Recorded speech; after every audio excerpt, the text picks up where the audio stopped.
ప్రభు పరిశుద్ధ నామానికి మహిమ కలుగునుగాక. ఆమేన్. ప్రభునందు ప్రియ దేవునికి బిడ్డలారా, మన ప్రభువును రక్షకుడైన యేసుక్రీస్తు వారి యొక్క పరిశుద్ధమైన నామములో మీ అందరూ కూడా వందనాలు తెలియజేస్తున్న. అందరూ బాగున్నారా? అందరూ సంతోషంగా ఉన్నారా? ఒకసారి గట్టిగా చెప్పుకుందాం. హల్లెలూయా, హల్లెలూయా, హల్లెలూయా. దేవుని యొక్క మహాకృప పరిచి ఈ యొక్క పరిశుద్ధ జరిగిన దేవుని ఆరాధించడానికి, దేవుని నామాన్ని కనపరచడానికి దేవుడు ఇచ్చిన గొప్ప అవకాశాన్ని బట్టి మనం ఎల్లప్పుడూ కూడా దేవునికి కృతజ్ఞతాస్తుతులు చెల్లించేవారిగా ఉండాలని ప్రభు పెట్ట మనం చేస్తున్నాం. పాటల ద్వారా, వాయిద్యం ద్వారా, వాక్య పరిచయం ద్వారా కూడా మనం దేవుని నామాన్ని మహిమపరుద్దాం. మరి ఈ సమయంలో కొద్ది నిమిషాలు దేవుని మాటలు మనము ధ్యానం చేద్దాం. పరిశుద్ధ గ్రంథంలోనికి వెళ్దాం. దానియేలు గ్రంథంలోనికి వెళ్దాం. దానియేలు గ్రంథంలో 6వ అధ్యాయము 26వ వచనంలో చక్కని మాట పరిశుద్ధాత్మ దేవుడు మన కొరకు రాయించిన మాటను ఒకసారి చదువుకుని దేవుని నామాన్ని మహిమపరుద్దాం.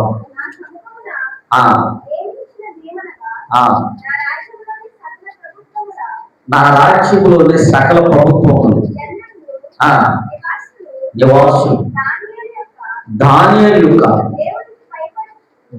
యొక్క దేవునికి భయపడచ్చు.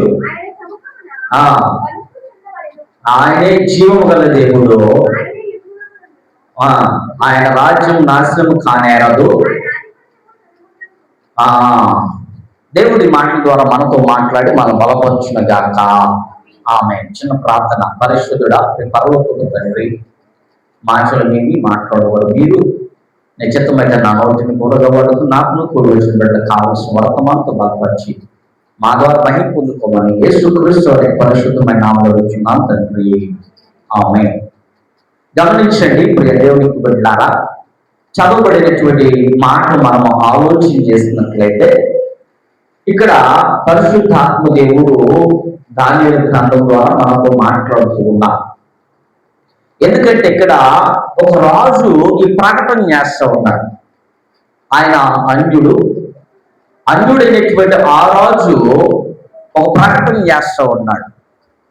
దానియేలు ఆరాధించున్న దేవుడే నిజమైన దేవుడు, సర్వశక్తి కలిగినటువంటి దేవుడు, ఆయనే ఈ సృష్టికర్త అయి ఉన్నాడని చెప్పేసి ఆ మాటలో ఒక అన్యజనుడైనటువంటి రాజు గారు మాట్లాడుతున్నాడు.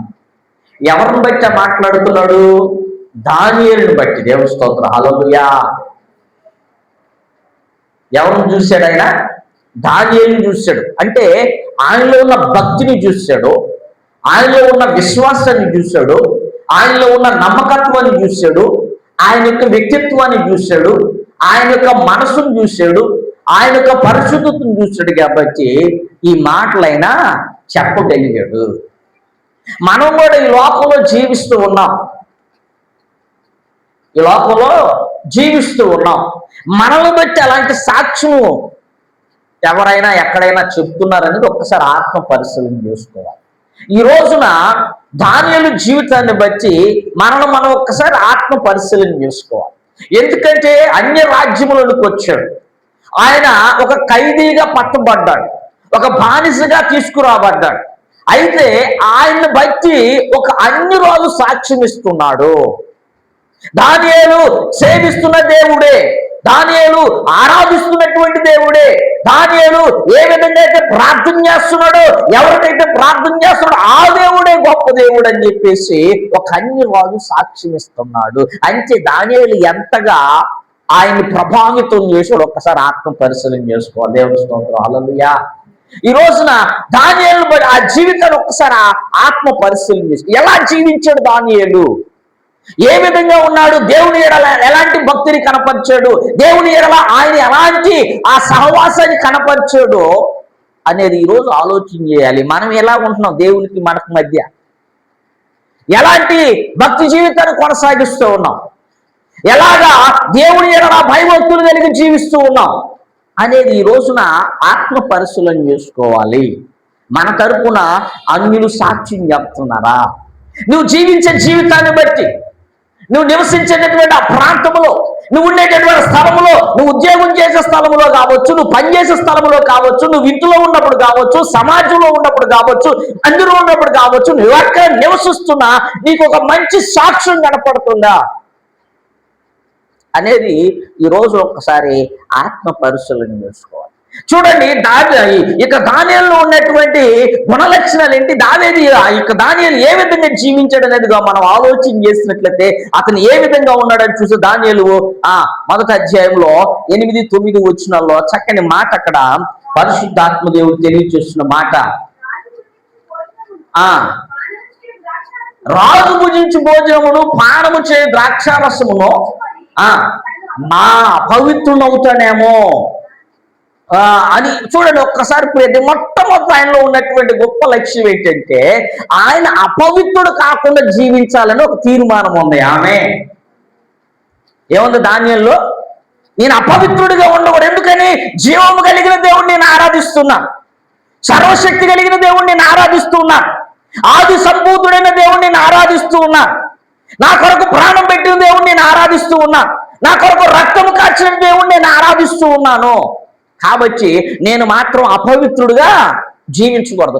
ఎందుకంటే ఒకప్పుడు అపవిత్రుడిగానే జీవించాను, ఒకప్పుడు పాపిగా జీవించాను, ఒకప్పుడు లోకానికి ఇష్టానుసారంగా జీవించాను, ఒకప్పుడు దుష్టుడిగా జీవించాను, ఒకప్పుడు అపవిత్రుడిగా జీవించాను. ఇప్పుడు ప్రభువైన యేసుక్రీస్తుని సొంత రక్షకుడుగా అంగీకరించాను. నేను ఆయనలాగా జీవించాలి, ఆయనతో సహవాసం చేయాలి, ఆయనతో నేను ఆయన ఆరాధించాలి, నేను అపవిత్రుడిగా ఉండకూడదు. దేవుని స్తోత్రం, హల్లెలూయా. ఎంత చక్కని ఆ తీర్మానం చూడండి. రాజు భుజించే భోజనము నాకు వద్దు, రాజు తాగినటువంటి పానీయం నాకు వద్దు. ఈ రోజున ఈ లోక స్నేహం మనకొద్దు, ఈ లోక సాంగత్యాలు మనకొద్దు, ఈ లోక అందసందాలు మనకొద్దు, ఈ లోక సంబంధమైన ఏది మనకొద్దు. మనకు కావాల్సింది అంటే వాక్య సంబంధమైనవి, పరిశుద్ధమైనవి, యథార్థమైనటువంటి జీవితము కలిగి ఈ లోకంలో మనం ఏం చేయాలంట? జీవించాలి. దేవుని స్తోత్రం, హల్లెలూయా. ఎక్కడో ఇశ్రాయేలు దేశం నుంచి పట్టబడినటువంటి ఆయన బబులోను దేశంలోకి వచ్చినప్పుడు తన యొక్క వ్యక్తిగత జీవితాన్ని ఆయన ఎంత చక్కగా ప్రభావితం చేస్తున్నాడు చూడండి. ఏమంటున్నాడు? నేను రాజు చేసేటటువంటి ఆ పానీయాలు, ఆ ద్రాక్షరసం తాగి నేను అపవిత్రుడిగా అవ్వకూడదు. ఎందుకని? నా దేవుడు పరిశుద్ధుడు. దేవుని స్తోత్రం, హల్లెలూయా. మన దేవుడు ఎలాంటి వాడండి? పరిశుద్ధుడు. నేను పరిశుద్ధుడిని కాబట్టి మీరును పరిశుద్ధులైంది. దేవుని స్తోత్రం, హల్లెలూయా. ఆ వాక్యాన్ని అతని హృదయంలో నాటుకుపోయింది, ఆ వాక్యం ఆయన మనసులో నాటుకుపోయింది కాబట్టి ఆ మాట అనగలుగుతున్నాడు. దేవుని స్తోత్రం, హల్లెలూయా. ఈరోజు మనం కూడా అదే ఉండాలి. ఈ లోకంలో జీవిస్తున్న మనలో కూడా నేనెక్కడ ఈ లోకం అపవిత్రంగా జీవించకూడదు. నా మాటలు బచ్చో, నా క్రియలు బచ్చో, నా ప్రవర్తన బచ్చో ఎక్కడ అపవిత్రుడిగా అవ్వకూడదు. ఒకవేళ ఇంకా అపవిత్రులుగా జీవించినట్లయితే దేవుని నామానికి అవమానం వస్తుంది. అవునా కాదా? ఇప్పుడు పరిశుద్ధుడిగా నిన్ను తీర్చిదిద్దినటువంటి క్రీస్తు ఎడల నువ్వు పరిశుద్ధమైన జీవితాన్ని, పరిశుద్ధమైన ప్రవర్తన కలిగే జీవించాలి. ఒక తీర్మానం మనలో ఉండాలి.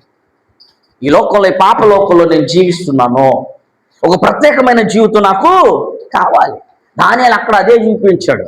ప్రత్యేకమైన జీవితం కలిగి అక్కడ ఉన్నటువంటి బబులోనులో ఉన్నటువంటి ఆ యొక్కటువంటి అందరూ విద్యను నేర్చుకున్నటువంటి వాళ్ళు అందరూ ఉన్నారు, జ్ఞానంలో ఉన్నారు, లేకపోతే మిగతా వాళ్ళు ఉన్నారు. వాళ్ళందరికీ వ్యతిరేకంగా, వాళ్ళందరికీ సపరేట్గా ఈయన తన అలవాట్లను మార్చుకున్నాడు. ఏంటంట? తన పద్ధతులు మార్చుకున్నాడు. చూసారా? తన మనసును మార్చుకున్నాడు. నేను వాటి జోలికి వెళ్ళకూడదు, ఒకవేళ వాటిని తీసుకుంటే నేను అపవిత్రునైపోతున్నాను కాబట్టి ఆ మార్గంలో నేను వెళ్ళకూడదు, ఆ మార్గాన్ని నేను అనుసరించకూడదు. ఈ లోకం అనే అపవిత్రత మార్గాన్ని నేను అనుసరించకూడదు, ఈ లోకం అనేటువంటి అపవిత్రతను నేను పడిపోకూడదు. కాబట్టి నేను ఒక ప్రత్యేకమైన జీవితాన్ని జీవిస్తాను. అయ్యా, నాకు మాత్రం వదొద్దు, నాకు ఒక సహకారమే ఇవ్వండి అని చెప్పేసి ఎంత చక్కగా తను తీర్మానం చేసుకున్నాడో. ఈరోజు క్రైస్తవ జీవితాలు జీవిస్తున్న మనము కూడా, క్రీస్తుని ఆరాధిస్తున్నటువంటి మనము కూడా, క్రీస్తు బిడ్డలుగా జీవిస్తున్న మనం కూడా అలాంటి తీర్మానం ఉండాలి.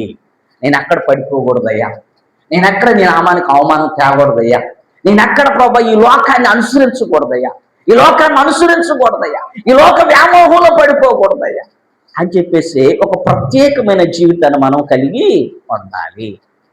అప్పుడండి నిజముగా మన తరపున సాక్ష్యం ఉంటుంది. దేవుని స్తోత్రం, హల్లెలూయా. రెండోదిగా చూసినట్లయితే దేవునికి దానిలో ఉన్నటువంటి గుణ లక్షణాలు, ఆయన ఎలాంటి జీవిత విధానాన్ని కలిగి ఉన్నాడని మనం ఆలోచన చేసినట్లయితే దానియేలు గ్రంథము 1:17 కూడా చక్కని మాట ఉంటుంది చూడమ్మా. 1:17 దేవుడు వారికి జ్ఞానమును సకల శాస్త్ర ప్రవీణతయు వివేచన అనుగ్రహించి మరియు దానియేలు సకల విధములలో దర్శనములను స్వప్నభావములను గ్రహించి తెలియగలవాడే ఉన్నాడు. దేవుని స్తోత్రం, హల్లెలూయా. ఎలాగ అతను ఆ విధంగా తయారయ్యాడంటే దేవుని మీద ఆధారపడ్డాడు. దేవుని స్తోత్రం, హల్లెలూయా. ఏంటంట క్రైస్తవుడు అందుకనే జ్ఞానం కలిగి ఉండాలి. ఆమె క్రైస్తవుడు ఎలా ఉండాలి? జ్ఞానం కలిగి ఉండాలి. అందుకే అన్నాడు, పాము వలె వివేకమును పావురం వలె పరిశుద్ధత కలిగి ఉండాలి. ఇక్కడ దానియేలు అక్కడ ఉన్నటువంటి ఆ యవనస్తులందరికంటే, ఆ రాజ్యంలో ఆ సామ్రాజ్యంలో ఉన్నటువంటి జ్ఞానులందరికంటే, అక్కడ ఉన్న తెలుగు వాళ్ళందరికంటే దానియేలు తన స్నేహితులు మిక్కిలిగా ఏం కలిగారు? జ్ఞానము కలిగిన వారయ్యారు. ఎందుకని? జీవము కలిగిన దేవుణ్ణి ఆరాధిస్తున్నారు కాబట్టి. యెహోవా యందు భయము జ్ఞానానికి మూలం అంటున్నాడు సామెతల గ్రంథంలో. నీకు జ్ఞానం కావాలంటే ఏం చేయాలి? యెహోవా యందు భయభక్తులు కలిగి ఉండాలి. బిడ్డలకు జ్ఞానం కావాలంటే ఏం చేయాలి? యెహోవా యందు భయభక్తులు కలిగి ఉండాలి. అదే కొత్త నిబంధనలో యాకోబు అంటాడు, ఒక జ్ఞానము తక్కువైన ఎళ్ళ నన్ను ఏం చేయాలంట? నన్ను అడగమంటున్నాడు. అందుకని లోకంలో జ్ఞానంతో జీవించాలి. అందుకనే దేవుని ఎడల భయభక్తులు కలిగి ఉన్నాడు కాబట్టి దానియేలు దేవునికి లోబడ్డాడు కాబట్టి ఆయనకి దర్శనములు చెప్పేటటువంటి, కలల భావం చెప్పేటటువంటి ఆ జ్ఞానము, ఆ తెలివిని, సకల వృద్ధిను దేవుడు ఆ బిడ్డకి అనుగ్రహించాడు. ఎవరైతే దేవునికి భయపడతాడో దేవుని జ్ఞానం వారిలో ఉంటది. ఆమె ఎలా జీవించాలో, ఎవరితో ఎలా మాట్లాడాలో, ఇబ్బందులు వచ్చినప్పుడు ఏ విధంగా వాటిని పరిష్కరించాలో అతి జ్ఞానము దేవుని దగ్గర ఉంది. ఆమె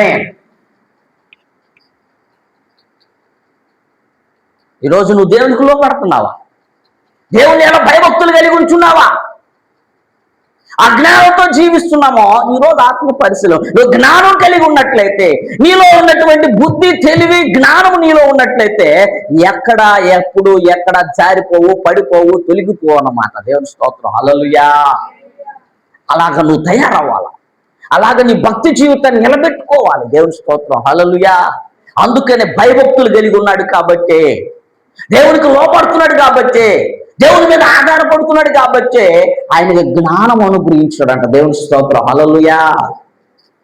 ఎక్కడైతే దేవుని భయం ఉంటుందో, ఎక్కడైతే దేవునికి లోబడే తనం ఉంటుందో అక్కడ ఆ ప్రజలను దేవుడు హెచ్చిస్తూ ఉంటాడు. ఆమె మీరు చేసింది అదే. ఈ యవనస్తులు దేవుని ఎలా భయభక్తులు కలిగి ఉన్నారు, దేవునికి లోబడ్డారు కాబట్టి అక్కడ అంతమందిలో దేవుడు వాళ్ళని ఏం చేశాడు? హెచ్చించాడు. దేవుని స్తోత్రం, హల్లెలూయా. నువ్వు ఎంతమందిలో ఉన్నా కూడా, ఎన్ని పరిస్థితులు నీకు ఎదురవుతున్నా కూడా వాటన్నిటిలో దేవుడు మనల్ని ఏం చేస్తాడండి? హెచ్చిస్తాడు. ఎందువల్ల? దేవుని యందు భయభక్తులు కలిగి ఉండాలి. దేవునికి దానియేలు అదే, దేవునికి లోబడేవాడు, దేవుని ఎడల భయము భక్తి కలిగి ఉండేవాడు. ఏ విషయం వచ్చినా సరే దేవునికి లోబడుతూ ఉండేవాడు, దేవుడిని అడుగుతూ ఉండేవాడు. దేవుని స్తోత్రం, హల్లెలూయా. మనకు ఎలాంటి పరిస్థితులు వచ్చినా మనం అడగాల్సింది, లోబడాల్సింది, భయపడాల్సింది ఎవరికి? లోకానికి కాదు, మనుషులకు కాదు, లేదా మన పరిస్థితులకు కాదు. ఎవరికి భయపడాలి? దేవునికి భయపడాలి.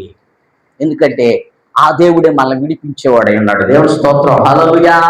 మూడో దేవుని ఆయనలో ఉన్నటువంటి గుణలక్షణం చూడండి. ఆయన ఏం చేస్తున్నాడు? మూడోదిగా మనం ఆలోచన చేస్తే దేవునికి బిడ్డలారా, 6:10 చక్కని మాట అక్కడ పరిశుద్ధం. ఇట్టి శాసనము సంతకము చేయబడినని తెలుసుకున్నాను. అతడు తన ఇంటికి వెళ్ళి యథాప్రకారంగా ప్రార్థన చేసిన. దేవుని స్తోత్రం, హల్లెలూయా. చూడండి ప్రియ దేవునికి బిడ్డలారా, ఆయనకు ఒక సమస్య ఎదురైంది, ఒక ఇబ్బంది ఎదురైంది. మీకు తెలుసు, అది నేను చెప్పవసరం, ఎన్నోసార్లు విన్నారు. అయితే నువ్వు ఆ పని చేయకపోతే నేను సింహానుభవంలో వేస్తాం అన్నారు. ఏమన్నారండి? నువ్వు ఆ పని చేయకపోతే నేను సింహానుభవంలో వేస్తాం, నిన్ను ఇబ్బంది పెడతాం, నిన్ను శ్రమిస్తాము, నీ మీద వ్యతిరేకంగా చేస్తామని చెప్పేసి చెప్పినా కూడా ఆయన ఏం చేసాడంట? తన యథావిధిగా ముమ్మారు ఏం చేశాడు? దేవునికి ప్రార్థన చేశాడు. ఎందుకని? దానియేలుకు తెలుసు ప్రార్థన పరిస్థితులను మారుస్తుందని. ఆమె సమస్యను బట్టి కృంగిపోలా, సమస్యను బట్టి భయపడాల, ధైర్యంగా ఉన్నాడు. ఏది ఏమైనా సరే, ఏదైనా జరగని, నేను మాత్రం నా యథావిధిని పాడు చేసుకోండి. తన యొక్కటువంటి నిర్ణయము, తన యొక్క తీర్మానం ఏంటంటే ముమ్మారు దేవునికి మొరపెట్టడం ఒక అలవాటుగా మారింది. దేవుని స్తోత్రం, హల్లెలూయా.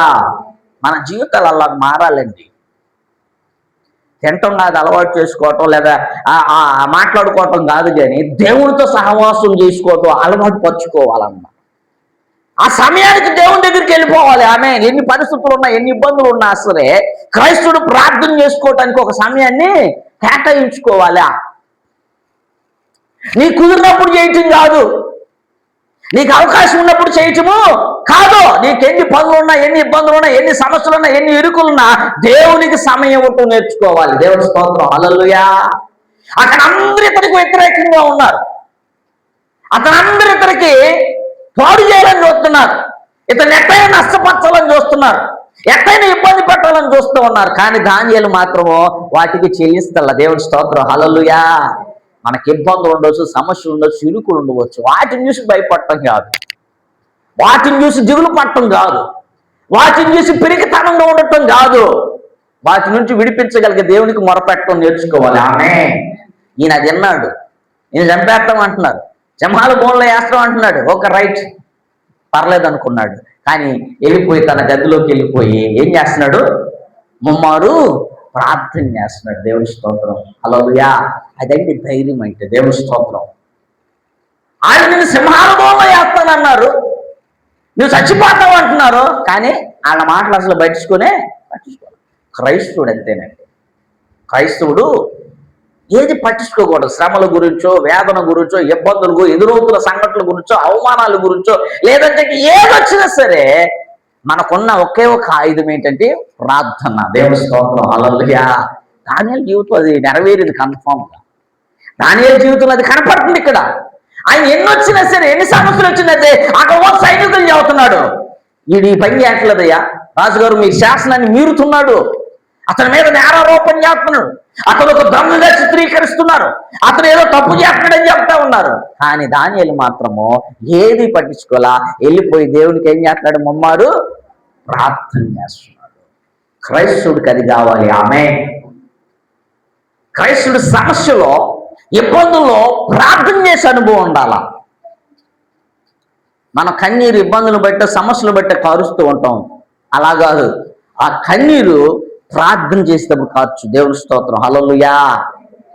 నీ కన్నీరు ప్రార్థన చేసేటప్పుడు కాడితే ఆ కన్నీరే దేవుని వద్దకు వెళ్ళి నీకు సమాధానాన్ని తీసుకొస్తుంది. దేవుని స్తోత్రం, హల్లెలూయా. కాబట్టి అలాంటి అనుభవం మనం కలిగి ఉండాలి. దానియేలు వలె ఎన్ని ఇచ్చినా సరే ఆయన ఏం చేస్తున్నాడంటే ముమ్మారు ప్రార్థన చేస్తున్నాడు. ఈ అనుభవం నీలో నాలో ఉందో లేదో ఒక్కసారి ఆత్మ పరిశీలన. సమస్య వస్తే ఎవరో ఒకరికి పరిగెత్తడం కాదు, సమస్య వచ్చిందని ఎవరో దగ్గరికి వెళ్ళి మాకేదో తీరుస్తారో, ఏదో ఆరుస్తారో, లేకపోతే ఇంకేదో సహాయం చేస్తారో పరిగెట్టడం కాదు. కానీ నువ్వేం చేయాలి? మొదట ఎస్, హల్లెలూయా, కనుక్కున్నాడు. ఏంటి పరిస్థితి ఏంటి, ఆ గందరగోళం ఏంటి, ఆ యొక్క అరుపులు ఏంటి, ఆ గోళ ఏంటి అన్నాడు. అబ్బాయి, రాజుగారికి ఒక కళ వచ్చింది, ఆ కళకు ఆ కళ భావాన్ని రెండు చెప్పమని చెప్పేసి అడిగారు. ఎవరైతే చెప్పరు, అక్కడ ఉన్నటువంటి జ్ఞానులందరినీ కానీ, అక్కడ తెలివి గల వాళ్ళు, అక్కడ ఉన్న శాస్త్ర విద్యలు నేర్చుకున్న వాళ్ళు అందరినీ ఏం చేస్తానన్నాడు? తుత్తినీలుగా చేసేస్తానన్నాడు. అప్పుడు ఇతనిలోకి వచ్చింది ఆలోచన, ఓహో, ఆ రాజాజ్ఞ నుంచి మేము తప్పించబడాలంటే కొంత సమయము ఇవ్వండి అని చెప్పేసి అడుగుతాడు. అప్పుడు వెళ్ళి ఏం చేస్తున్నాడు? ఆ వార్త విని వెంటనే ఆయన ముమ్మారు ప్రార్థన చేస్తున్నాడు. నీకేదైనా సమస్య వచ్చిందా? నీకేదైనా ఇబ్బంది ఎదురవుతుందా? లేదంటే నువ్వు శోధనలో పడిపోతున్నావా? నువ్వేం చేయాలి? మోకరించి ప్రార్థన చేయాలి. దేవుని స్తోత్రం, హల్లెలూయా. అలాగే మోకరించి ప్రార్థన చేసాడు. తీసుకెళ్ళి ఏడేశాడు? ఆయన్ని సింహాల బోల్లేసి సంతోషంగా వెళ్ళాడు. దేవుని స్తోత్రం, హల్లెలూయా. వెళ్తే ఏం జరిగింది అక్కడ? సింహాలు నోళ్ళు మూసుకుపోయింది. దేవుని స్తోత్రం, హల్లెలూయా. చూడండి ప్రియ దేవునికి బిడ్డలారా, దేవుడి కార్యాలు అలా ఉంటాయి. ఆమె నువ్వు ఉండాల్సిన రీతిలో ఉంటే దేవుడు చేయాల్సిన రీతిలో నీకు తోడుగా ఉండి అన్ని చేస్తాడు. ఆమె అది మనం ఉండాల్సిన రీతిలో ఉండకుండా దేవుడు చేయాలంటే ఎట్ట కుదిరింది? ఇక్కడ దానియేలు ప్రార్థన చేశాడు, అక్కడున్న అపాయం నుండి ఏం చేయబడ్డాడు? తప్పించబడ్డాడు. దానియేలు ప్రార్థన చేశాడు, అక్కడున్న క్రూర జంతువుల నోళ్లను మూసాడు. నీ మీద ఎవరైనా సింహాల వలె మేఘ పడుతున్నా, సమస్యలు వచ్చినా, ఇబ్బందులు వచ్చినా వాళ్ళ నోళ్లను ముగించి వారిని కట్టి పడేయగలిగిన క్రీస్తు మనతో ఉన్నాడు. ఆమె నీకెదురవుతున్నటువంటి ఏ ఇబ్బంది అయినా సరే దేవునికి అసాధ్యమైన ఏది కూడా లేదు. అలాగ జీవించాలి. ఏ విషయంలోనైనా దేవునికి మొరపెట్టి అనుభవం కావాలండి. దేవుని స్తోత్రం, హల్లెలూయా. ఏం చేయాలండి? యేసుక్రీస్తు వారికి మొరపెట్టాలి. ప్రభువా, నా దేవుడు నీవే, నా రక్షకుడు నీవే, నాకు ఈ సమస్య ఉంది, ఈ ఇబ్బంది ఉంది, దాని కొరకు ఏం చేయాలంటే మనము మొరపెట్టాలి. అప్పుడు దేవుడు మన పక్షాన్ని నుండి ఆయన కార్యాలు జరిగిస్తాడు. దేవుని స్తోత్రం, హల్లెలూయా. తర్వాత చూడండి, ప్రతి 4వదిగా మనం ఆలోచన చేసినట్లు దానియేలు 2వ అధ్యాయము 19వ వచనంలో చక్కని మాట ఉంటుంది.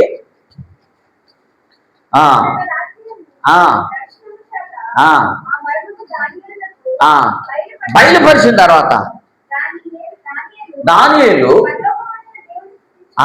దేవుని స్తోత్రం, హల్లెలూయా, ఏం చేసిన? దేవుణ్ణి స్తుతించే అనుభవం కావాలి. కార్యం జరిగిన తర్వాత ఏం చేయాలి? దేవుణ్ణి స్తుతించాలి. కొంతమంది కార్యాల కోసం వస్తారు, దేవుడిని అడుగుతారు, దేవుడు కార్యం చేస్తాడు. కార్యం చేయాలి, ఏం చేస్తారు చెప్పండి? ఇక మర్చిపోతారు. ఇక మనకు అవసరం, ఎందుకంటే పని అయిపోయింది కదా. నేను ఏదైతే పని కోసం వచ్చో ఆ పని నాకు జరిగించాడు దేవుడు, ఇంక నాయనేం అవసరం, నాకు పని అయిపోయింది కదని. అది చాలా ప్రమాదం, బాగా అర్థం చేసుకోండి.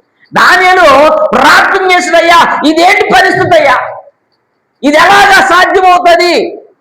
నువ్వు సాధ్యం చేయగలిగిన దేవుడు కదా. ఆ దర్శనం ఏంటో, ఆ కళ ఏంటో, ఆ భావం ఏంటో నాకు తెలియచేయి ప్రభువా అని ప్రార్థన చేసిన తర్వాత దేవుడు ఆ బిడ్డకి తెలియజేశాడు. తెలియజేస్తే తర్వాత ఏం చేస్తాడు? దావీదు స్తుతిస్తున్నాడు. దేవుని స్తోత్రం, అయ్యా నువ్వు గొప్ప దేవుడు ప్రభువా, అడగంగానే నాకు ఏం చేసావు? సహాయం చేసావు ప్రభువా. నేనేదైతే ప్రార్థన చేశానో ఆ ప్రార్థన నువ్వు ప్రతిఫలం ఇచ్చావు. నా ఇబ్బందులో ఆ ఇబ్బందులు తొలగించావు. నా అవసరతలో నాకు సహాయం చేస్తావు. అందును బట్టి నీకేం చేస్తున్నాను? స్తుతిని చెల్లిస్తూ ఉన్నాను. దేవుని స్తోత్రం, హల్లెలూయా. అందుకని ఎల్లప్పుడూ దేవునికి కృతజ్ఞతాస్తుతులు చెల్లించండి. దేవుని స్తుతించాలి. దేవుడు నీ జీవితంలో చేసిన మేళను బట్టి, దేవుడు నీ కుటుంబ పక్షం చేసిన మేళను బట్టి, దేవుడి కుటుంబంలో చేసినటువంటి అద్భుత ఆశ్చర్యకార్యాలను బట్టి, దేవుడి పక్షాన చేసినటువంటి ఆరోగ్యాన్ని బట్టి, నీకు ఇస్తున్న ఆయుష్ను బట్టి దేవుడికి ఏం చేయాలంట? స్తుతి చెల్లిస్తూ ఉండాలి. ఎల్లప్పుడూ స్తుతి చెల్లిస్తూ ఉండాలి. అందరికి తెలియగాల ఒక దానియేలుకి దేవుడు ఆ కలభావాన్ని. ఎందుకని? దానియేలు అలా జీవిస్తున్నాడు కాబట్టి. దేవుని స్తోత్రం, హల్లెలూయా. దేవుని యెడల భయభక్తులు కలిగి ఉంటున్నాడు, ప్రార్థనా జీవితం కలిగి ఉంటున్నాడు, దేవుడికి భయపడే అనుభవం కలిగి ఉంటున్నాడు. నిజముగా మనం అలాంటి స్థితిలో ఉంటే దేవుడు మనకే చూపిస్తాడు అన్ని కూడా. ఆమె మనల్ని కూడా వాడుకుంటాడు. దేవుని స్తోత్రం, హల్లెలూయా. అందుకని దేవునికి మనం ఏం చేయాలంట? స్తుతి చెల్లించాలండి. మన జీవితాల్లో, మన కుటుంబాల్లో మనం ఏమనుకుంటాం? మేలు చేస్తేనే చేద్దామంటారు, దేవుడు స్తుతిస్తారు. పని అయితేనే మేము చేస్తామంటూ ఉంటారు. తప్పది. పని అయినా అవ్వకపోయినా ఏం చేయాలి? దేవునికి స్తుతి చెల్లించాలి. పని అయితేనే చేసేది స్వార్థం అవుతుంది. దేవుని దగ్గర కూడా వచ్చి అలాంటివి మనం అడగకూడదు. దేవుడు చేస్తాడంతే. ఆమె దేవుడు చేస్తాడు. నువ్వు చేస్తే ప్రభా నేను ఇది చేస్తా, అదేంటి అసలు? అది కరెక్ట్ కాదు కదా. అంటే ఆయన చేస్తే చేస్తావు, చేయకపోతే దేవా నువ్వు చేస్తున్నావు, నేను నీ కృతజ్ఞనై ఉంటా. ఆమె అయిద్దు లేదు, అవి విశ్వాసులు కాదు. ఆ మాటలు విశ్వాసంకి అలాంటి మాటలు రాకూడదు. పని అయిద్దు లేదు, చేయగలను లేదు, చేస్తానో లేదు, నో. దేవుడు చేయిస్తున్నాడు. ఆమె దేవుని స్తోత్రం, హల్లెలూయా. ఆయన ఉన్నాడు నాకంతే, నేను ఆయన ముందు పెట్టుకుని వెళ్తున్నా, ఎక్కడ ఏ పని ఆగదు. ఆమె అది విశ్వాసం. అందుకనే ఇక్కడ దేవుణ్ణి ఏం చేస్తున్నాడు? స్తుతిస్తూ ఉన్నాడు. అడిగాడు, అడిగిన వెంటనే కార్యము జరిగింది. అందుకు దేవుడు స్తుతిస్తున్నాడు. నువ్వు కూడా అడగాలి. అడగాలంటే ఎట్లా ఉండాలి? దానియేలు వలె పరిశుద్ధత కలిగి, భయభక్తులు కలిగి, దేవునికి లోబడేటువంటి మనస్తత్వం కలిగి, ప్రార్థనాపరుడుగా నీ ఉండి దేవుణ్ణి అడిగితే ఆయన చేస్తాడు. తర్వాత ఏం చేయాలి? దేవునికి కృతజ్ఞతాస్తుతులు చెల్లించాలి, స్తుతి చెల్లించాలి. ప్రతి విషయంలో దానియేలు దేవుని స్తుతిస్తూ ఉండేవాడు. అలాగే మనం కూడా దేవుని స్తుతిస్తూ అనుభవం కలిగి ఉండాలి. నీకు మేలు చేసినప్పుడు, లేదంటే ఏదన్నా సహాయం చేసినప్పుడు దేవుణ్ణి ఏం చేయాలట? నిత్యము స్తుతించాలి, 10 మందికి చెప్తా ఉండాలి. ఆమె దేవుడు నా పక్షాన కార్యం చేశాడండి. నేనే పాటి దాన్ని, నేను ఎన్నిక లేని దాన్ని, దేవుడు నా పక్షాన కార్యం చేశాడు. నీ గురించి నువ్వుగా చెప్పుకునేది కదా సాక్ష్యం అంటే. నువ్వు దేవుడి గురించి చెప్పాలి సాక్ష్యం అంటే. దేవుడి స్తోత్రం, హల్లెలూయా. ఏం చేయాలంట? దేవుడి గురించి చెప్పాలి. దేవుడు నాకు ఇచ్చేసాడండి, నా మంచితనం వల్ల కాదు, లేదా నాకున్నటువంటి జ్ఞానం వల్ల కాదు. దేవుడు ఎందుకు చేస్తాడు మనల్ని? మనం ప్రేమించాడు కాబట్టి చేస్తున్నాడు. లేదా నువ్వు గొప్పడు వనో, లేదా నువ్వు మంచోడు వనో లేదా చేస్తున్నాడా? నో, మన మీద ప్రేమ. దేవుని స్తోత్రం, హల్లెలూయా. అందుకనే దానియేలు విషయంలో ఆయన మొరపెట్టగానే ఆయన సమాధానం దొరికింది. తర్వాత ఏం చేశాడు? దేవుడికి స్తుతి చెల్లిస్తా ఉన్నాడు. ఆమె స్తుతి చెల్లించాలి, స్తుతి చెల్లించాలి. తర్వాత చూద్దాం మరొక మాట, పరిశుద్ధ లేఖన భాగంలో మరొక మాట ఆలోచించేద్దాం. దేవునికి బిడ్డలారా, 9:23 చక్కని మాట ఉంటుంది చూడండి.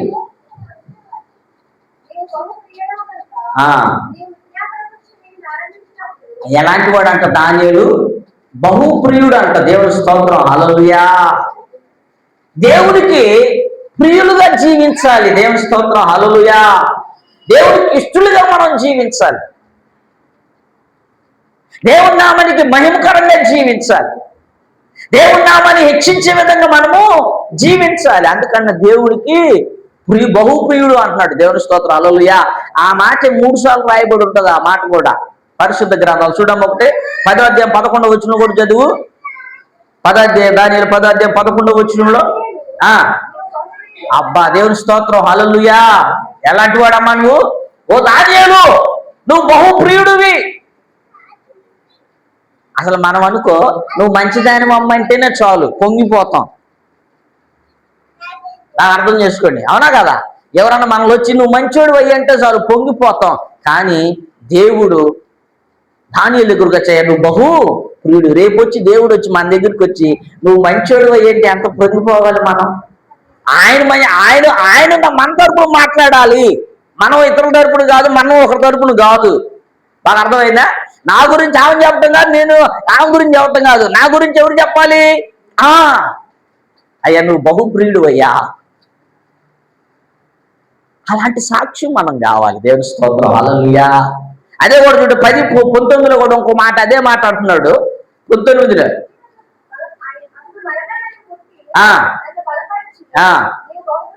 అబ్బా, దేవుని స్తోత్రం, హల్లెలూయా. ఎన్నిసార్లు అన్నాడు? 3 మార్లు అన్నాడు. దేవుని స్తోత్రం, హల్లెలూయా. నువ్వు బహుప్రియుడు అయ్యా. దేవుని ఎడలను అట్లా ప్రియుడుగా జీవించాలి. దేవుని ఎడల దేవుని ప్రేమను పొందుకునేవాడుగా, దేవుని కార్యాలు నీ ఎడల జరిగించే విధముగా నీవు గొప్పగా జీవించాలి. దేవుని స్తోత్రం, హల్లెలూయా. గాబ్రియేలు దూత వచ్చాడు, అయ్యా నువ్వు బహుప్రియుడు అని చెబుతున్నాడు. దేవుడు వచ్చినాడు, దేవుడు వచ్చి నువ్వు బహుప్రియుడు అయ్యా అని చెబుతున్నాడు. అది దేవుడు మన జీవితాన్ని చూసి బహుప్రియుడిగా ఉన్నావు, నీవు మంచి జీవితాన్ని జీవిస్తున్నావు, మంచి ప్రార్థనాపరుడుగా ఉన్నావు, దేవుడికి భయపడుతున్నావు, దేవుడికి లోపడుతున్నావు నువ్వు అని చెప్పే విధంగా మనం ఈ లోకంలో జీవించాలండి. దేవుని స్తోత్రం, హల్లెలూయా. ఆ అన్యుల దేశంలో ఒక బానిసగా వచ్చినటువంటి ఆయన, చెరపట్టబడినటువంటి ఆయన ఎంత చక్కగా జీవించాడండి. దేవుని స్తోత్రం, హల్లెలూయా. మనం ఎప్పటి నుంచో క్రైస్తులుగా జీవిస్తున్నా కూడా అలాంటి జీవితాన్ని జీవించలేకపోతా ఉన్నాం, అలాంటి భక్తిని కనపరచలేకపోతా ఉన్నాం. అలాంటి పరిశుద్ధతను మనము సంపాదించుకోలేకపోతున్నాం. దానియేలుని బట్టి ఈ రోజున మనం నేర్చుకోవాలి. దానియేలు జీవితాన్ని బట్టి ఈ రోజున మనము ఆత్మ పరిశీలన చేసుకోవాలి. చివరి చెప్పి నేను ముగిస్తా చూడండి ప్రియ దేవునికి బిడ్డలారా. దానియేలు 6:4 కూడా, దానియేలు గ్రంథం 6:4 కూడా చక్కని మాట ఉంటుంది చూడండి ప్రియ దేవుడు. అందుక ప్రధానులు అధిపతులను దానియేలు మీద ఏదైనా ఒక నింద మోపాలని తనుగా ఏదో కనిపెడుతూ, కాని దానియేలు నమ్మకస్తుడై చేయవాడు కాను కనుక చూడండి ఎంత చక్కగా జీవించాడు ఆయన. నమ్మకస్తుడండి, నిర్దోషండి ఆయన. దేవుని స్తోత్రం, హల్లెలూయా. అక్కడ ఉన్న అధిపతులు అందరూ కూడా, అక్కడ ఉన్నటువంటి సైనికులందరూ కూడా, అక్కడ ఉన్నటువంటి తెలివైన వాళ్ళందరూ కూడా దానియేలు ఏం చేయాలంట? తప్పు పట్టాలని చూస్తున్నారు. అతను నిందారోపణ చేయాలని చూస్తున్నారు. ఆయన ఎక్కడైనా దోషిగా అవుతాడేమో అని చూస్తున్నారు. మనం ఈ లోకంలో జీవించేటప్పుడు అలాగే ఉండాలి. ఎందుకంటే అందరూ మనల్ని చూస్తారు. తెలుసా మీకు? క్రైస్తవులే చూస్తారు అందరూ. ఎందుకంటే వాళ్ళే అంటారు, మీరు జీవము కలిగిన దేవుని బిడ్డలు కదండి మీరు మాట్లాడొచ్చా? వాళ్ళు ఎన్నైనా మాట్లాడొచ్చు, మనం ఒక్క మాట కూడా అన్నామంటే ఏమంటారు? మీరు దేవుని బిడ్డలు కదా అంటారు కదా. ఏమంటారు వెంటనే? మీరు దేవుని బిడ్డలు కదా. మన సహోదరి ప్రసన్న గారు ఆ ప్రాంతంలో, ఆ దేశంలో ఆమె కూడా ఒక ప్రత్యేకమైన జీవితాన్ని కొనసాగించింది. దేవుని స్తోత్రం, హల్లెలూయా. సమస్యలు వచ్చినాయి, ఇబ్బందులు వచ్చినాయి, కానీ ప్రార్థన మానుకోవాలి. ఆమె కొన్ని సందర్భాల్లో మేము ఫోన్ చేసినప్పుడు కూడా ప్రార్థన చేసుకుంటాం. ఆమె సమయం దొరికినప్పుడు. ఎందుకని? దూర ప్రాంతంలో ఉంది, తన ప్రాంతం కాదు, తన దేశము కాదు. దానియేలు కూడా అంతే, తన ఊరు కాదు, తన దేశం కాదు, తన ప్రజలు కాదు. కాబట్టి తన జీవితాన్ని ప్రత్యేకంగా జీవించాడు. దేవుని ఏడ భయభక్తులు కలిగి ఉన్నాడు, దేవుని నామానికి మహిమకరంగా ఉన్నాడు, ప్రార్థనా పరుడుగా ఉన్నాడు, బహుప్రియుడిగా ఉన్నాడు, నమ్మకస్తుడిగా జీవించాడు. కాబట్టి దానియేలుని దేవుడు హెచ్చించాడు. దేవుని స్తోత్రం, హల్లెలూయా. అసలు ఆ పరిస్థితి, బాంబులు పడుతున్నాయి ఒక పక్క ఇంట్లో ఇబ్బంది, వస్తానో రాదో అది ఒక ఆలోచన. మళ్ళీ అయ్యగారు ఏం జరుగుతుందోనే, కానీ ఆ ప్రభు ఆ పక్షాన ఉన్నాడు. దేవుని స్తోత్రం, హల్లెలూయా. చూడండి, అందుకని మనం ఎక్కడున్నా సరే, ఏ ప్రాంతంలో ఉన్నా, ఏ ప్రదేశంలో ఉన్నా దేవుని సాక్షిగా ఉండాలి. ఆమె దేవుని బిడ్డగా జీవించాలి. పరిస్థితులు ఎలా ఉన్నా, అనుకూలంగా ఉన్నా, ప్రతికూలంగా ఉన్నా, లేకపోతే మనకు వ్యతిరేకంగా ఉన్నా సరే, నువ్వు మాత్రం దేవుణ్ణి విడిచిపెట్టకూడదు. ఈయన అదే చేశాడు. రాజు శాసనం వచ్చినా సరే, సింహాల భూమిలో వేస్తానన్నా సరే, వాళ్ళ స్నేహితుల్ని ఆ అగ్నిగుండంలో వేస్తానన్నా సరే, వీరు మాత్రం తల వంచలా. అంతే. క్రైస్తవుడు కూడా అంతే. పరిస్థితులు తల వంచాల్సిన పని లేదు. తల ఎట్ట జరిగిన దేవుని వైపు చూడానే. నువ్వు తలెత్తి దేవుని వైపు చూస్తే నిన్ను వచ్చుకునే విధంగా ఎప్పుడు చేయడు. ఆమె నువ్వు తల దించుకునే విధంగా చేయడు మన దేవుడు. నువ్వు తలెత్తి ఆయన వైపు చూస్తే ఆ విధంగా నిన్ను మెచ్చిస్తాడు తప్ప దేవుడు మనం తలదించుకునే విధంగా చేయడు. ఈయన కూడా అంటే నమ్మకస్తుడు. ఎంతో మంది చూస్తున్నారు దానియేలు నోటి నుంచి ఏదైనా తప్పు పట్టుకుందామని, దానియేలు జీవితం ఏదైనా లోపాన్ని వెతకదామని, దానియేలు ఎక్కడైనా ఆయన ప్రవర్తన ఏదన్నా చెడుగా ఉందేమో ఎతుకుతున్నారు. ఏదైనా చూద్దాం అనుకున్నారు. ఆయన మీద నిందన మోపాలని, ఆయన అవమానపరచాలని, ఆయన తీసుకెళ్లి రాజు దగ్గర పట్టించాలని, ఇంతమంది కాపలా గాల్చినా, ఎంతమంది అనేక రకాలు చూసినా ఆయన ఏమి లేదంట, ఏ తప్పు లోపం లేదు. ఎందుకని? ఆయన దేవుని బిడ్డగా జీవిస్తున్నాడు కాబట్టి. ఆమె మనం కూడా అలా ఉండాలండి. ఈ లోకం మనల్ని చూస్తూ ఉంటుంది, మన ఇరుగు పొరుగు వారు మనం చూస్తూ ఉంటారు, మన తోటి వారు మనల్ని చూస్తూ ఉంటారు. చూసినప్పుడు మనలో ఏం కనపడకూడదు? ఏ లోకమో కనపడదు. అలాగే జీవించాలి. అదే నమ్మకత్వం అంటే. ఆయన నమ్మకమైన వాడు.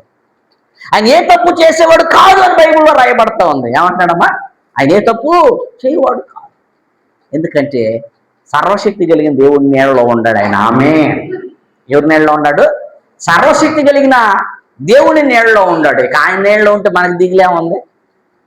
ఇది సామెత అంటారుగా, వడ్డిచ్చేవాడు మనోడైతే లాస్ట్ బంతిని కూర్చున్నా అన్ని పడతాయి. అవునా కదా? మన ప్రభువు మన దేవుడు మనల్ని ఆశీర్వాదకరంగా నడిపించేవాడు, మనల్ని విడిపించేవాడు, మనల్ని హెచ్చించేవాడు, మనందరికంటే మిన్నగా గొప్పగా చేసేవాడు. ఆయన మనకున్నదా దిగులు ఎందుకు అసలు? ఇక్కడ దానియేలు కూడా అంతే, నమ్మకంగా జీవితాన్ని పని తాను చేసుకుంటూ పోతున్నాడు. ఆమె తను ఎలా విధంగా దేవునికి లోపడుతున్నాడు, భయపడుతున్నాడు, ముమ్మారు ప్రార్థన చేసుకున్నాడు, నమ్మకత్వంగా జీవిస్తున్నాడు, చక్కగా పరిశుద్ధత కలిగి జీవిస్తున్నాడు.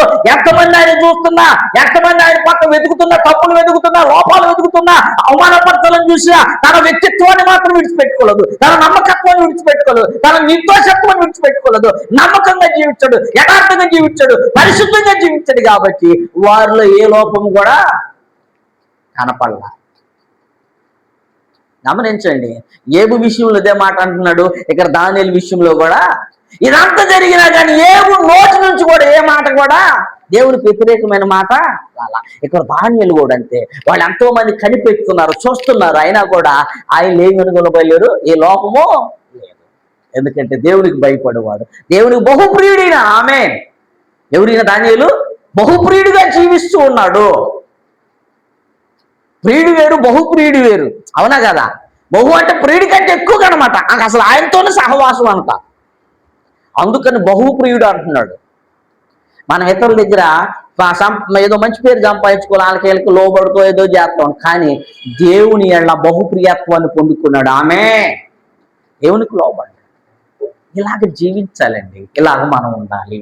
క్రీస్తు ఎడల మన భక్తి జీవితం, మన వైఖరి విధంగా ఉండాలి. అందుకనే దానియేలు గ్రంథం చివరి వచనం ముగిస్తూ చూడండి. దానియేలు 12వ అధ్యాయము 3వ వచనంలో, బుద్ధిమంతులైతే ఆకాశ మండలంలోని జ్యోతులు పోలిన వారై ప్రకాశించెదరు, నీతి మార్గం అనుసరించి నడుచుకున్నట్లు అనేకులు తిప్పుదురో వారు నక్షత్రం వలె. చూడండి, ఇప్పుడు దేవునికి బిడ్డలారా, రాజుగారు ఎందుకు ఆ స్టేట్మెంట్ ఇచ్చాడు చూడండి. దానియేలు బుద్ధిమంతుడిగా జీవించాడు కాబట్టి, దానియేలు వ్యక్తిత్వాన్ని చూశాడు కాబట్టి, దానియేలు భక్తిని చూశాడు కాబట్టి, దానియేలు ప్రార్థన జీవితం చూశాడు కాబట్టి, దానియేలు నమ్మకత్వాన్ని చూశాడు కాబట్టి, అందుకని అన్నాడయ్యా, దానియేలు సేవించే దేవుడే గొప్ప దేవుడు, దానియేలు ఆరాధించే దేవుడే సర్వశక్తిమంతుడు, దానియేలు దేవుడే రక్షకుడు, దానియేలు దేవుడే సర్వ సృష్టికర్త, ఆయన్ని ఆరాధించండి అని ఒక స్టేట్మెంట్ ఇచ్చాడంటే కేవలం ఇది, బుద్ధిమంతులుగా జీవించాలి. ఎలా ఉండాలంట?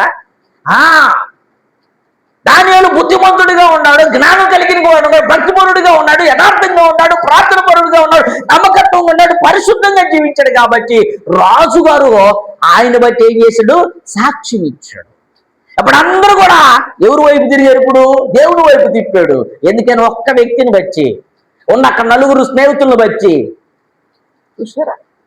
అందుకే దానియేలు దేవుడే గొప్ప దేవుడు. ఆమె అలా ఈ లోకంలో జీవించి చూపించాలి. దేవుని స్తోత్రం, హల్లెలూయా.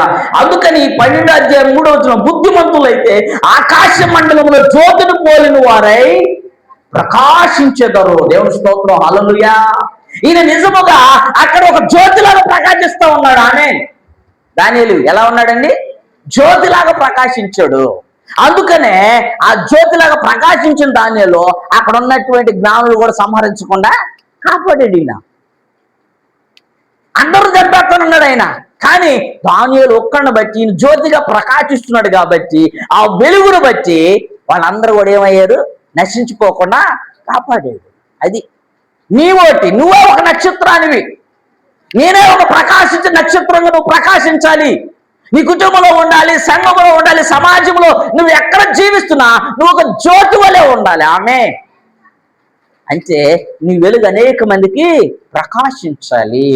దానియేలు లాగా అతని వెలుగు అనేక మందికి ప్రకాశించింది. తర్వాత అంటున్నాడు చూడండి, ఇప్పుడు దేవునికి బిడ్డలారా, నీతి మార్గం అనుసరించి నడుచుకున్నట్లు ఎవరు అనేకులు తిరుపుదురో వారు నక్షత్రం వల్ల నిరంతరము ప్రకాశించెదరు. నీతి మార్గాన్ని అనుసరించడానికి, నీతి మార్గం ఏంది? దేవుని వాక్యమే. ఎవరైతే వాక్యాన్ని అనుసరించడానికి అనేక మందిని తిప్పుతారో, అంటే మన ప్రవక్తను బట్టి మార్చబడాలి. దేవుని స్తోత్రం, హల్లెలూయా. మన భక్తిని బట్టి మార్చబడాలి, మన యథార్థతను బట్టి వారిలో మేము జీవించాలనుకోవాలండి. ఆమె ఒక క్రైస్తుడు ఉన్నాడంటే నన్ను బట్టి అన్యులు వారి వలె ఉండాలనాలి. ఇదయా నిజముగా వాడు గొప్ప దేవుణ్ణి ఆరాధిస్తున్నారండి, ఆ దేవుని దగ్గరికి వెళ్ళే వాళ్ళందరూ ప్రవక్తలు మారిపోతుంది. ఆయన ఆరాధించే వాళ్ళందరికీ భక్తి జీవితం బాగా మెరుగైపోతుంది. ఆయన ఆరాధించే ప్రజలందరూ కూడా ప్రేమను కనపరుస్తున్నారు. యేసుక్రీస్తుని ఆరాధించే వాళ్ళు మంచి ప్రార్థన శక్తి కలిగి ఉంటున్నారు. యేసుక్రీస్తుని ఆరాధించే వాళ్ళందరూ కూడా మంచి ప్రవర్తన నడవడికని గుడ్ క్యారెక్టర్ కలిగి ఉంటున్నారు అనేది మారాలా. అలా ఉండాలి మనం. నిజముగా వారు పూర్వ జీవితం వేరుగుంది. ఎప్పుడు యేసుక్రీస్తుని అంగీకరించినట్ట పూర్తిగా దేవుని స్వరూపంలోకి వచ్చారండి. దేవుని స్తోత్రం, హల్లెలూయా. ఇది కావాలి. అందుకని ఒక రాజు అవుతున్నాడు. దానియేలు యొక్క జీవితాన్ని చూసి, దానియేలు చేసిన సంఘటనలు చూసి, దానియేలు భక్తిని బట్టి, దానియేలు యొక్క ప్రార్థన జీవితాన్ని బట్టి ఆ సామ్రాజ్యం మొత్తానికి హెచ్చరిస్తున్నాడు. అబ్బాయ్ ఏనండి, దానియేలు ఆరాధించుతున్న దేవుడే గొప్ప దేవుడు, దానియేలు పూజించుతున్న దేవుడే సర్వశక్తిమంతుడు. మీరందరికి ఆయన్నే ఆరాధించండి. దేవుని స్తోత్రం, హల్లెలూయా. మరణ బట్టి అలాంటి సాక్ష్యం కనపడుతుందా? అలాంటి నిశ్చయత కనపడుతుందా? ఈరోజు ఒక్కసారి ఆత్మ పరిశీలన. అందరైతే నీతి మార్గం అనుసరించడానికి తిప్పుతారో వారు కూడా ప్రకాశించే నక్షత్రం వల్లే ఉంటారు. నీ జీవితం, నా జీవితం అలా ఉండాలి. క్రైస్తవ జీవితం అలా ఉండాలి. మాదిరికరమైన జీవితం అనుకుని ఉండాలి.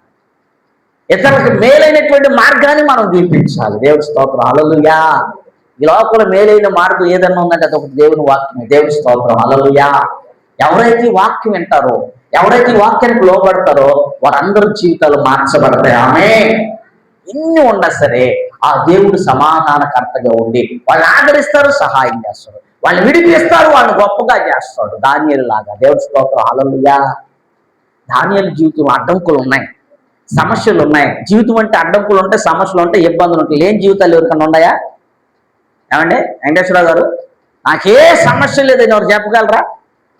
ఎవరు చెప్తారా? లేదు, ఎవరు చెప్పలేరు. ఎందుకని? ఏదో ఒక సమస్య ఉంటుంది. అందుకే మనం అంటారు పెద్దోళ్ళు, ఎంత చెట్టుకి చెప్పండి అమ్మా, ఎంత చెట్టుకి అంతే కాదు అంటే. ప్రతి ఒక్కరికి ఏది ఉంటుంది?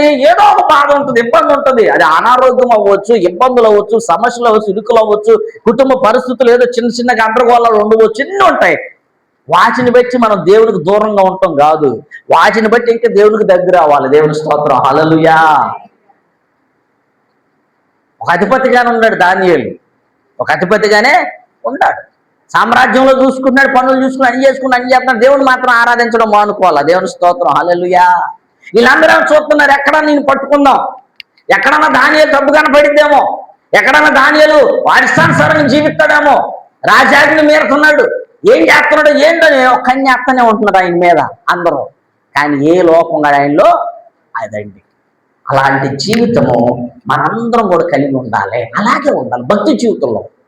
లోకంలో జీవిస్తున్నా, ఎక్కడ జీవిస్తున్నా, ఏ ప్రాంతంలో, ఏ ప్రదేశంలో ఉన్నా, ఉద్యోగ స్థలంలో ఉన్నా, ఎక్కడన్నా ఏది చేసినా సరే నువ్వు మాత్రము నీ ప్రవర్తన, నీ యొక్క భక్తి ఆయనకి మాత్రమే అంగీకారయోగ్యంగా ఉండాలి. ఆయన్ని కనపరచాలి నువ్వు అంతే. నీ జీవితంలో, నీ ప్రవర్తనలో, నీ మాటల్లో క్రీస్తు కనపడాలి. ఆమె నీ ప్రవర్తనలో క్రీస్తు కనపడాలి. ఇది నిజమైన క్రైస్తవ విశ్వాస క్రమము, జీవితము. అలాగ మనం ఉన్నట్లయితే దేవుడు దానియేలుని ఏ విధంగా గొప్ప చేశాడో మనల్ని కూడా పరిస్థితులన్నిటి కూడా మరి అనుకూలపరిచి మనల్ని దేవుడు నిన్నగా గొప్పగా చూస్తాడు. అటు కృపలో దేవుడు మనం బలపరచును గాక, ఆ చాదికి దేవుడు మనకు అనుగ్రహించును గాక. ప్రార్థన చేసుకుందాం. ఒక్క నిమిషం కళ్ళు మూసుకుందాం. ప్రార్థన చేసుకుందాం. వాక్యాన్ని బట్టి ప్రార్థన చేసుకుని నిజమే ప్రభా, ఏదైనా నా జీవితాన్ని పరిశీలన చేసుకుంటున్నాను. దానియేలు వల్లే అపవిత్రతో నేను పడిపోకుండా లోకంలో నా యొక్క పరిశుద్ధత నేను కాపాడుకుంటున్నాను. లేదు ఈరోజు ఆత్మ పరిశీలన చేసుకోవడానికి ఇచ్చిన అవకాశం బట్టి స్తోత్రాలు అయా. దానియేలు వల్లే ప్రార్థన జీవితం కలిగి ఉంటున్నామా? ఏదో అవకాశాన్ని బట్టో, సమయం కుదిరినప్పుడు, లేదో మరి ఇబ్బందులు బట్టి నేనేం ప్రార్థన చేసుకుంటున్నానా?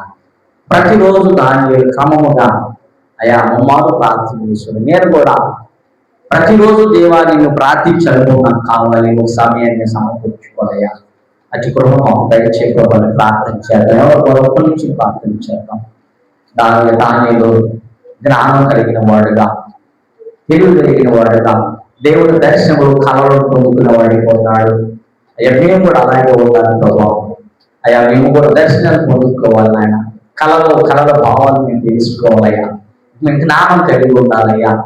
మేము కూడా బుద్ధిమంతులుగా ఉండాలి, వివేకం కలిగి ఉండాలని మాకు దయచి మనం ప్రార్థన చేద్దాం. దానియేలు దేవుడు స్తుతించే అనుభవం కలిగి ఉన్నాడు. మరోది నమ్మకమైన జీవితం కలిగి ఉన్నాడు. మరి అలాంటి జీవితం మాకు కావాలి ప్రభా.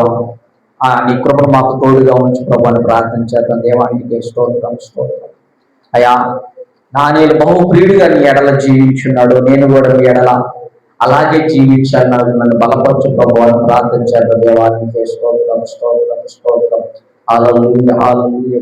ఒక్క నిమిషం వరకు వారి మొరపెడదాం. దేవా ఈ రోజు నాయన దానియేలు ద్వారా మా జీవితాన్ని ఒకసారి పరిశీలన చేసుకోవడం నిలిచాను బట్టి స్తోత్రాలు నాయన. నేను నీకు లోపడతాను నాయన. నీ ఎందుకు భయభక్తులు కలిగి ఉంటాను నాయన. ప్రార్థన పరుడుగా ఉంచాను నాయన. బహుప్రియుడిగా నేను కూడా జీవించాలని ఆశపడుతున్నాను.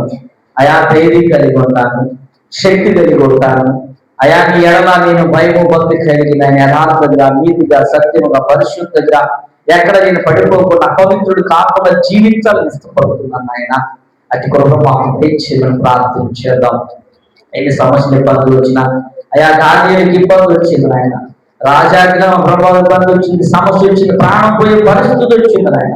అగ్నిగుండంలో పడేసే పరిస్థితులు, సింహాలలో పడేసే పరిస్థితులు వచ్చినా కూడా నాయన వాళ్ళు నమ్మకంగా ఉన్నారు.